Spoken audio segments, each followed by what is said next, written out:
Olá, eu sou o professor Jean Marcos Tavares, você está na aula 3 do módulo 5, Política Fiscal. Política fiscal é bastante utilizada pelo governo federal, toda hora você ouve ou lê esse termo, política fiscal, nas mídias principais, e ele trata de duas variáveis basicamente. Quais são? Tributos, que é o lado da receita, o lado que o governo arrecada, ele arrecada principalmente via tributos. O que são os tributos? Tributo é diferente de imposto. Então, tributos são compostos por impostos, taxas e contribuições de melhoria. Ok, então, e a outra parte, a outra variável é os gastos do governo, que é o lado da despesa. Então, aqui a gente tem como se fosse crédito e débito. Do lado do crédito, que entra para ele, que é a receita, que são os tributos. Do outro lado, o débito da despesa são os gastos do governo. Então, quando você ouvir falar ou ler que o governo vai tratar de política fiscal, ele vai mexer em uma ou nas duas variáveis: gasto do governo, tributos, que é arrecadação. A direção dessa política fiscal, ela vai depender dos objetivos da situação da economia, dos objetivos do governo da situação da economia. Ela pode ser do tipo expansionista ou contracionista. A política fiscal expansionista: quando a economia está desaquecida, com sinais de queda no consumo, no nível de investimento, queda do PIB, o Produto Interno Bruto, o governo pode tentar estimular a economia, expandir a economia. Como? Reduzindo os tributos, fazendo com que as pessoas paguem menos impostos, por exemplo, ou aumentando os seus gastos, fazendo investimento em infraestrutura. Quando o governo aumenta os seus gastos, por exemplo, principalmente de investimento, ele decide construir uma escola, vai empregar pessoas, vai comprar material, vai instalar programas, ele vai gerar emprego com aquele investimento, gerar renda, isso vai aquecer a economia. Então, ele pode fazer as duas, quando está lá assim, ou pode fazer as duas, mas para ele fazer essas duas medidas ao mesmo tempo, reduzir os tributos e ao mesmo tempo aumentar os gastos, é uma situação de recessão econômica ou de uma crise econômica temporária, mas bastante grave, um choque de oferta, alguma coisa do tipo. Essa política, principalmente a que usa tanto a redução dos tributos quanto a de aumento dos gastos do governo, ela deve ser implementada no curto prazo. Por quê? Se ela for estendida por muito tempo, ou seja, o governo adotando essa política de reduzir tributos, diminuindo a arrecadação e aumentando os seus gastos, se ela acontecer isso por muito tempo, essa política durar muito tempo, pode reduzir o superávit do governo ou até aumentar o seu déficit, se já tiver com déficit. Então, porque não bate, Ao mesmo tempo que você está diminuindo a sua receita, você está aumentando o seu gasto. Então, isso não pode ser feito por muito tempo, continuamente. O caso da política fiscal contracionista é quando a economia está muito aquecida, já está com sinais de aumento de inflação. O governo monitora se os preços estão subindo. Então o governo pode fazer o quê? Desestimular a atividade econômica, para evitar a inflação, que nós já vimos na aula anterior, introdução à macroeconomia, o quanto isso é ruim para uma sociedade, para a economia, para o governo.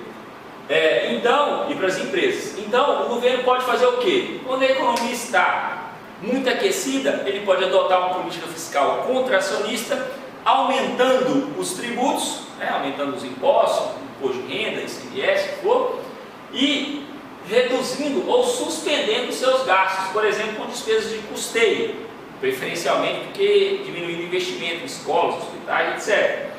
Então, ele pode fazer isso, uma dessas variáveis, ou essa, ou as duas ao mesmo tempo. A adoção dessas duas medidas, elas são muito fortes. Então, se o governo fizer as duas, é um caso de inflação muito grave, em que ele vai acabar tirando dinheiro de circulação, reduzindo ou cancelando seus investimentos, seus gastos, ou aumentando muito os tributos, diminuindo a renda pessoal disponível da sociedade. Novamente, essa política deve ser implementada por um curto prazo. Por quê? Se ela for estendida por muito tempo, o nível de atividade econômica pode cair muito além até do desejado. Então, você acaba iniciando uma forte queda no consumo e na produção, que pode levar o país de uma situação muito aquecida para uma situação de recessão, por exemplo. Em relação aos tributos, tem que reafirmar aquela diferença que existe em relação aos impostos. Então, todo imposto é um tributo, mas nem todo tributo é imposto, porque o tributo pode ser uma taxa de iluminação pública, taxa de coleta de lixo e uma contribuição de melhoria.